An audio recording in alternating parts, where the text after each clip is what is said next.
Who was John Walker Calvin? Well, Calvin was born in 1509 and died in 1564. He was only 55 when he died.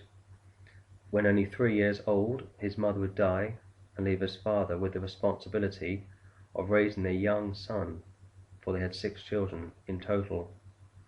Once remarried, 2 new daughters from his second marriage would also be added to the Calvin clan. Calvin's parents were wealthy, dedicated Catholics, and well thought of in clerical circles. Their children would enjoy a comfortable and privileged upbringing. With Calvin being a high flyer, he too was highly thought of in his Catholic and even royal environment.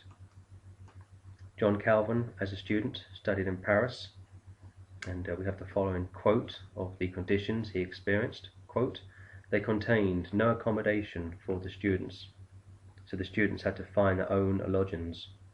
These for the most part were excusable. A slum in a modern city is clean and sweet compared with the filthy lanes they were situated in. As there was no supervision, life for them was free and easy, not to say distributable, and the students were often in bad odour with the citizens. Rising before 5 in the morning, they picked their way through mud and puddles to the room where the professor awaited them, went to the lodgings or to the wine shop to find relief from their drudgery. Erasmus says that the college where he attended over a year was wretched lodgings, bad and spare diet, late and hard studies of many young men of genius. Some were killed, some went mad, some became infected with loathsome diseases, and were all brought into danger." Calvin, as a diplomat, he stayed for a few weeks in Ferrara among kindred spirits at the court of the reform-minded Duchess Renée of France, daughter of King Louis XII of France and sister-in-law of King Francis I. Of all the reformers, Calvin was the most prolific writer. Each of his biblical commentaries would be dedicated to dukes, queens, and even kings.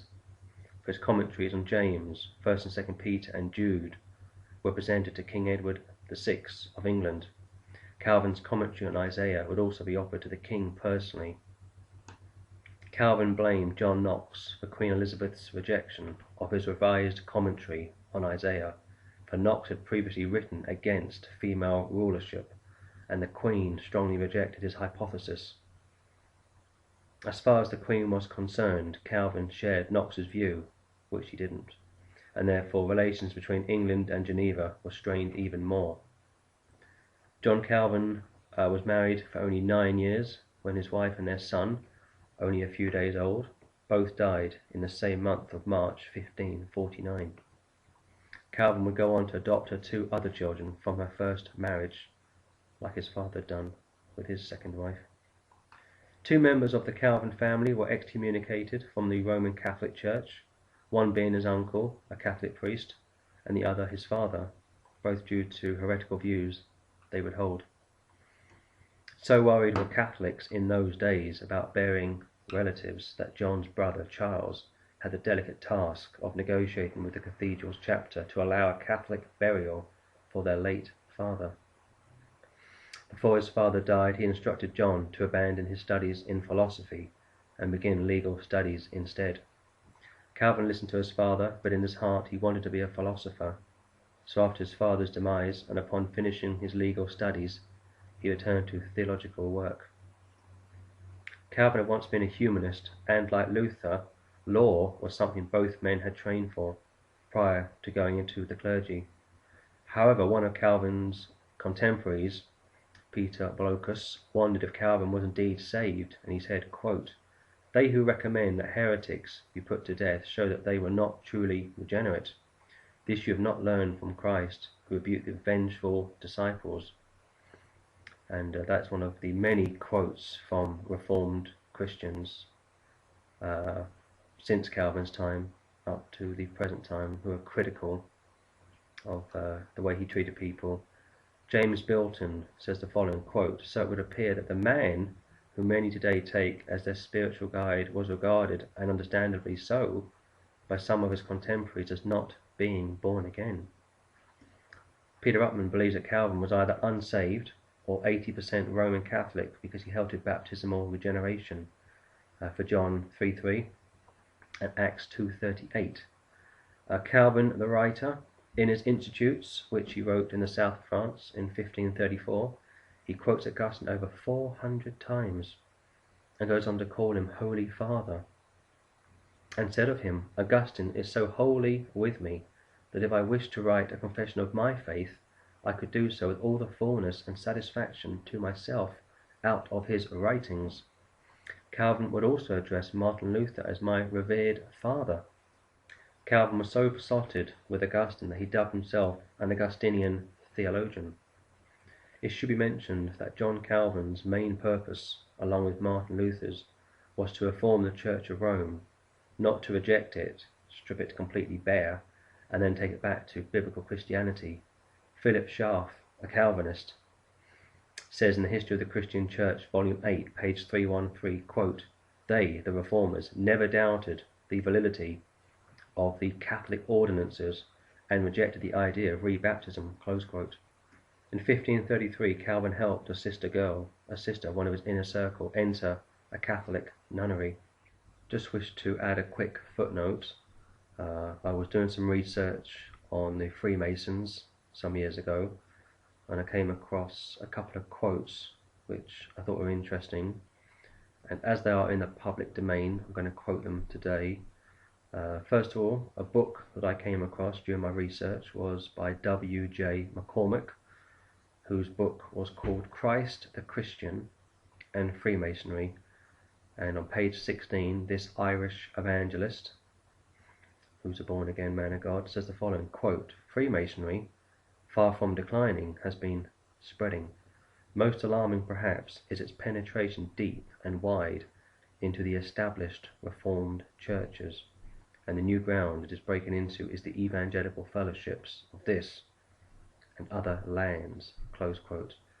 So not only have the Freemasons infiltrated the Reformed churches, but according to Adam Weishaupt, the former trained Jesuit turned Illuminati agent, he says the following, quote, "The most wonderful thing of all is that the distinguished Lutheran and Calvinist theologians who belong to our order really believe that they see in it Illuminati, the true and genuine sense of Christian religion. O mortal man, is there anything you cannot be made to believe?" The Roman Catholic Gazette, February 1936, put another quote to print, quote, "We, the Illuminati, are the fathers of all revolutions, even of those which sometimes happen to turn against us. We are the supreme masters of peace and war. We can boast of being the creators on the Reformation. Calvin was one of our children. He was of Jewish descent, and was entrusted by Jewish authority and encouraged with Jewish finance to draft his scheme in the Reformation." Close quote. May I suggest, therefore, to those who are in Reformed churches, and all denominations for that matter, to start asking their pastors and elders whether any of them are practicing Freemasons or members of the Illuminati. It's possible these quotes are simply mischief making, but we need to be careful that we don't fall into organizations that are run by Masons or that have Masonic roots, like the Orange Order or the Jehovah's Witnesses or the Mormons. Just double check with the men or women, if you're in a liberal church, who are running fellowships you may be a part of.